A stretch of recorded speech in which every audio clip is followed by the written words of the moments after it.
블레셋과 이스라엘이 전쟁하려고 대치하고 있을 때 사울 왕의 아들인 요나단이 한 명의 부하만 데리고 가서 다소 무모해 보이는 블레셋과의 전투를 치르게 되었지만 하나님께서 함께 하셨기에 그 전쟁에서 요나단은 큰 승리를 거둘 수가 있었습니다. 하지만 우리가 어제 함께 이 이야기를 나누었던 내용을 보면 사울도 그러한 상황 속에서 자신도 신앙적인 색채를 더해보려고 했던 것인지 모르겠지만 전 군사들에게 금식이라는 무모한 선언을 하는 것을 우리는 살펴보았습니다. 그런데 요나단은 아버지의 그 금식 명령에 대해서 알지 못했고 숲속에 있는 꿀을 먹어 사울이 명한 그 저주 명령에 저촉이 되고 마는 모습을 봅니다. 오늘 본문에서 사울은 하나님께 블레셋 사람들을 추격하리이까 묻는 기도에 하나님께서 대답을 하시지 않자 일이 누구의 잘못에서 비롯되었는가를 찾기 위해서 제비뽑기를 하게 되는데 그를 통해 요나단이 잘못을 한 것이 있었다라는 것을 알게 되었습니다. 그 잘못은 사울의 금식령을 어겼던 것이죠. 그래서 사울은 자신의 사랑하는 아들이었음에도 불구하고 자신의 입에서 뱉었던 그 저주의 약속이 있었기 때문에 너는 어쩔 수 없지만 반드시 죽을 것이다 라고 이야기를 하게 되었고, 그런데 되려 수많은 백성들이 우리에게 큰 승리를 가져준 자가 어떻게 죽을 수가 있겠습니까? 요나단은 하나님과 동역하는 사람입니다 라고 말하면서 이 저주와 그리고 그 저주를 받게 될 수밖에 없었던 그 요나단의 그 사건이 그렇게 흐지부지 마무리가 돼버리고 맙니다. 결국 오늘 본문의 에피소드 역시 이 사울의 잘못되었던 선택, 사울의 말도 안 되는 그 금식 명령으로 인해서 비롯되었음을 우리는 살펴보게 됩니다. 우리가 여기서 주목해야 하는 것은 분명 사울은 외모가 훌륭했을 뿐만이 아니라 하나님에 대한 믿음도 남들보다 뛰어났었기 때문에 분명히 하나님께서 직접 선택하셔서 세우셨던 왕이었음에도 불구하고 왜 이렇게 계속하여 하나님의 마음에 안 드는 행동들을 하게 되고 그는 실패를 경험하게 되는가에 우리는 주목을 좀 해보아야 합니다. 그에게는 한 가지 큰 결함이 있었는데 그것은 바로 하나님에 대한 이해가 부족했다라는 것입니다. 사울은 하나님을 인격적인 대상으로 바라보고 하나님을 그렇게 대했던 것이 아니라 그저 하나님을 주술적인 대상으로 보았던 것을 우리는 보게 됩니다. 하나님을 주술적인 대상으로 본다라는 것은 하나님의 인격을 놓치고 그저 종교라는 이름으로 신을 자신의 노력으로 조종할 수 있다라고 생각하는 것입니다. 하나님을 이렇게 주술적인 대상으로 생각했던 것이 바로 사울의 계속적인 실패의 원인이었습니다. 또한 사울은 하나님의 성품에 대한 이해가 부족했습니다. 사울은 전쟁에서의 승리를 위해서 금식을 명령하고 그러한 고행을 통해서 하나님의 도움을 받거나 자기 백성들에게 신앙심을 기반한 그 큰 동기부여를 심어주어서 전쟁의 승리라는 이 목적을 이루고자 했지만 그 선택은 옳은 선택이 아니었음을 공동체 모두가 하나님 앞에 큰 죄를 짓는 것을 보면서 우리는 확신하게 됩니다.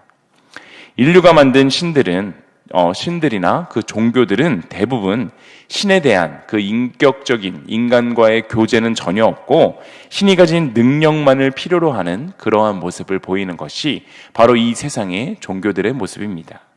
우리에게 익숙한 그리스 로마 신화만 생각해 본다고 하더라도 거기에 나오는 신들은 도덕적으로나 인격적으로 인간보다 전혀 나은 모습이 없지만 거기에 나오는 신들은 모두 다 초월적인 힘을 가지고 있다라는 것이 바로 유일한 인간과의 차이점입니다. 그래서 사람들은 그러한 신들의 힘을 이용하기 위해서 이런저런 행위들을 하는데 그것이 바로 그리스 로마의 신화에 등장하는 수많은 에피소드들입니다. 우리나라에도 이와 비슷한 무속신앙들이 참 많이 있죠. 무속신앙은 경배하고 섬겨야 하는 그 신에 대한 설명은 거의 없이 그것을 믿고 그 신의 기분을 잘 맞춰서 그 신이 가지고 있는 초월적인 그러한 힘을 빌리게 되어서 자신들이 목적하는 바, 자신들이 이루고자 하는 것들을 이루어내는 것이 바로 그 무속신앙의 특징입니다.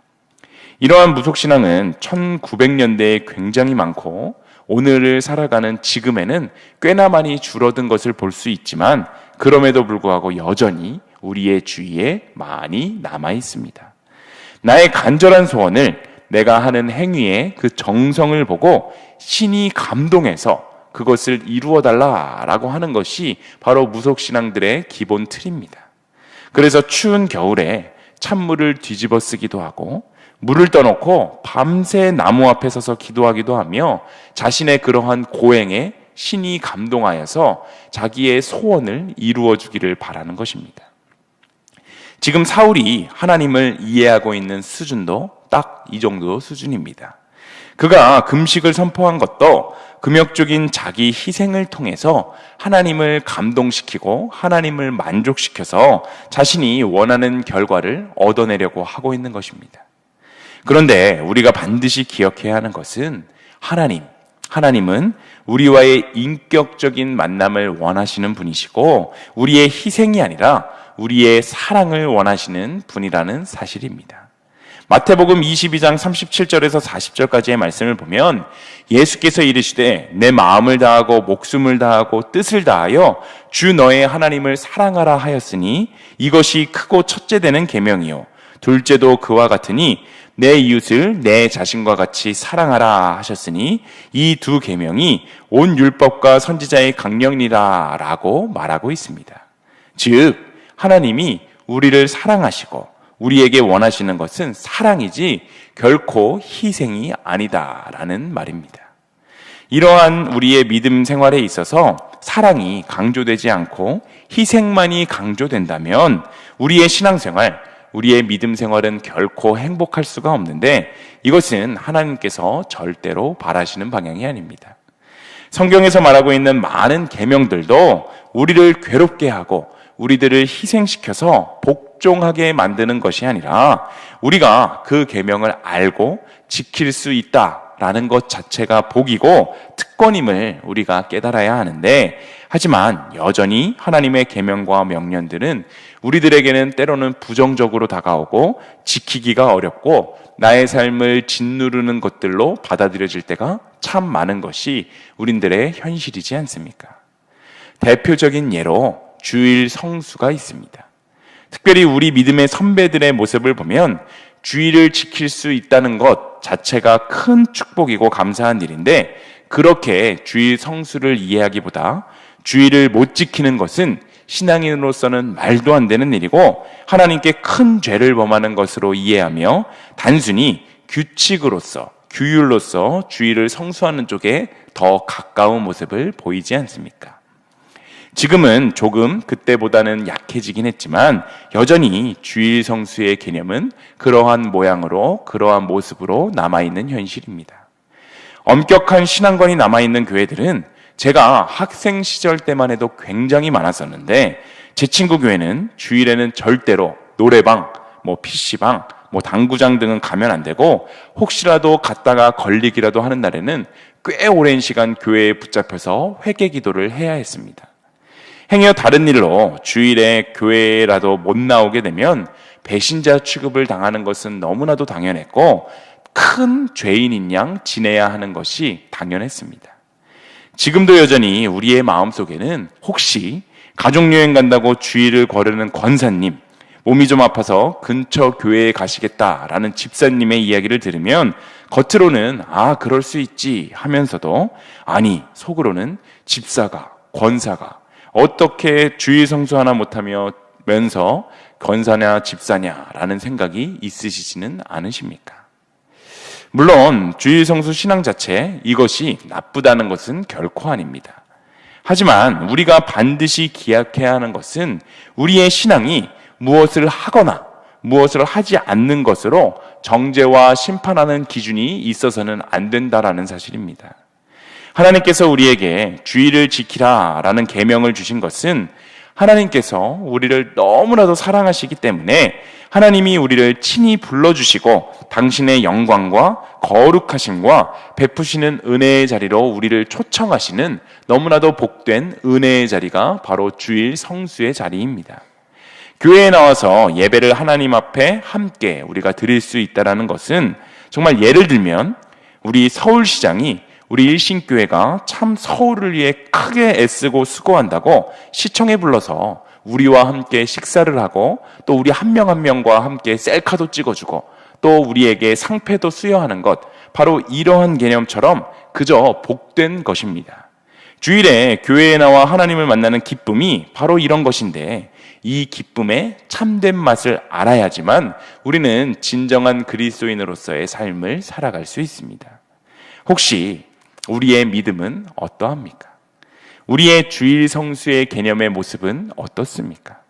주일에 교회에 가지 않으면 분명 하나님께서 나에게 벌 주실 거야.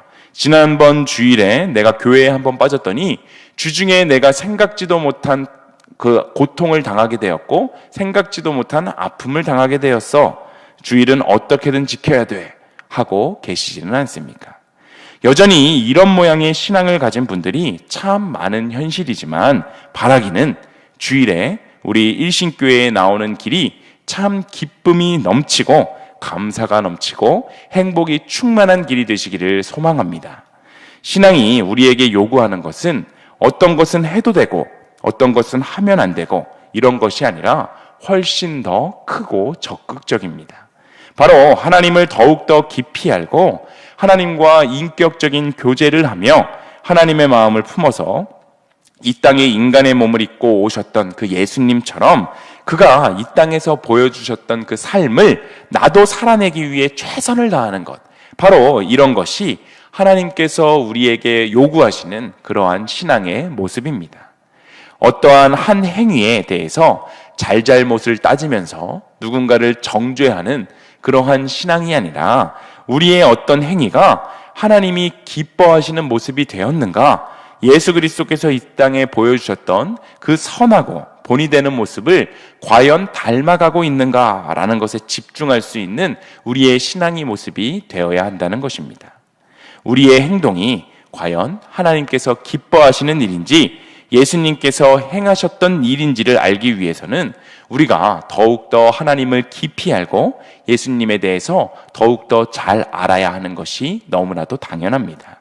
말씀을 가까이 하고 특별히 예배의 자리를 소중하게 여겨서 하나님의 마음과 하나님에 대해서 더욱더 깊이 알고 교제할 수 있는 우리들의 모습이 될 수 있기를 소망합니다. 오늘 본문에서의 사울은 하나님에 대해서 제대로 알지 못했습니다. 하나님에 대한 이해가 부족했고 하나님의 그 성품에 대한 이해가 부족했었기 때문에 그는 하나님의 마음에 들지 않는 선택을 자꾸 할 수밖에 없었고 그러한 선택을 하는 자기 자신의 모습이 초조해지고 또한 불안해지면서 그의 선택이 자꾸자꾸 극단으로 치달을 수밖에 없었던 모습을 우리는 보게 됩니다. 사울의 이러한 실패는 오늘을 살아가고 있는 우리들에게도 얼마든지 일어날 수 있는 일입니다. 그렇기 때문에 우리가 하나님을 아는 일, 하나님의 마음에 대해서 더욱더 잘 알고 하나님의 그 성품에 대해서 잘 아는 일에 더욱더 최선을 다해야 하는 것입니다. 우리의 신앙은 하나님은 두렵고 무서운 분, 벌하시는 하나님, 그래서 신앙생활을 하면서 최대한 경건한 모습을 보이려고 애쓰는 믿음이 되는 것이 아니라 자비하시고 또 의로우시고 선하시고 사랑 그 자체이신 하나님을 경험할 수 있는 우리의 신앙이 되었으면 좋겠습니다. 그리하여서 하나님을 믿고 따르는 우리의 신앙생활이 우리의 인생의 기쁨이 되고 하나님을 따르는 것이 우리 인생의 전부가 될 수 있는 일신교회 모든 성도님들이 다 되시기를 간절히 소망합니다.